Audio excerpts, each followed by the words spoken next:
It is all too often said that there are no miracles performed these days. Well, I'd like to challenge this idea with my story of how my mother bought a house that she needed.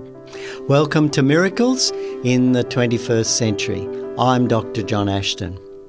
My dad died when I was 13.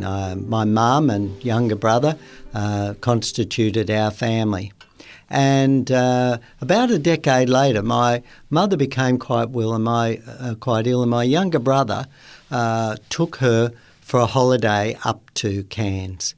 She fell in love with Cairns. At the time, we were living at Buluroo on the northern part of Lake Macquarie, which was an old town near a very large lead smelter. My mother loved Cairns, and she decided to sell her house and at Buluroo and move up there.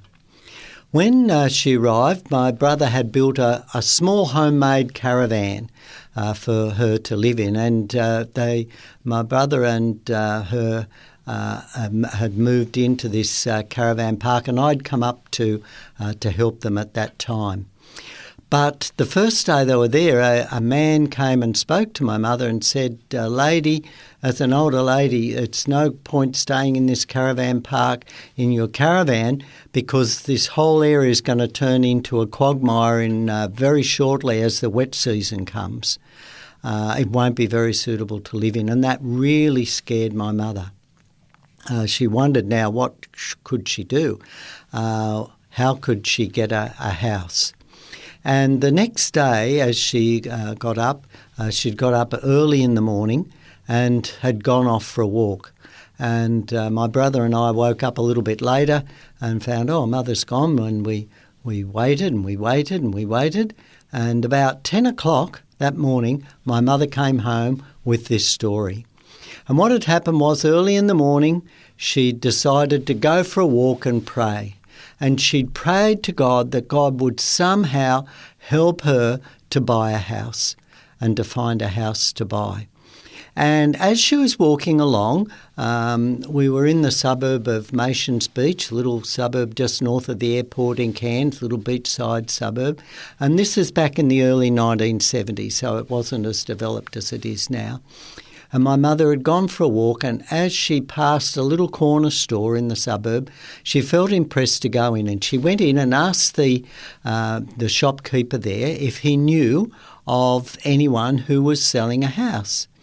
And he said to her, actually, it's interesting. He said, just about half an hour ago, Mr. So-and-so came in and was talking to me about how he has to sell his house. His wife had died 12 months before, and everything still reminded her of him, and he felt he needed a new change. And so my mother asked the shopkeeper, "Where does this man live?" And the shopkeeper said, "Well, I'm not sure where he lives."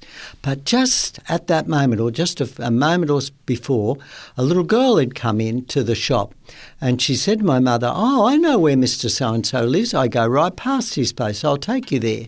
And so this little girl, after they bought their shopping, had taken my mother to this gentleman's house. She'd gone in and talked with the gentleman. He was so pleased to find someone who was interested in buying their house. And they negotiated a price that my mother could afford. But what was more important was because she was moving of such a long way, she had decided to give away all her furniture that she had at the house at Buluroo. Because there was no point paying the cost to have it transported, 2,500 kilometres or so up there.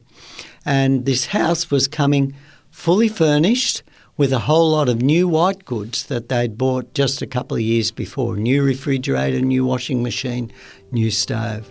So I praise the Lord for answering my mother's prayer, and that's my story of a real-life miracle.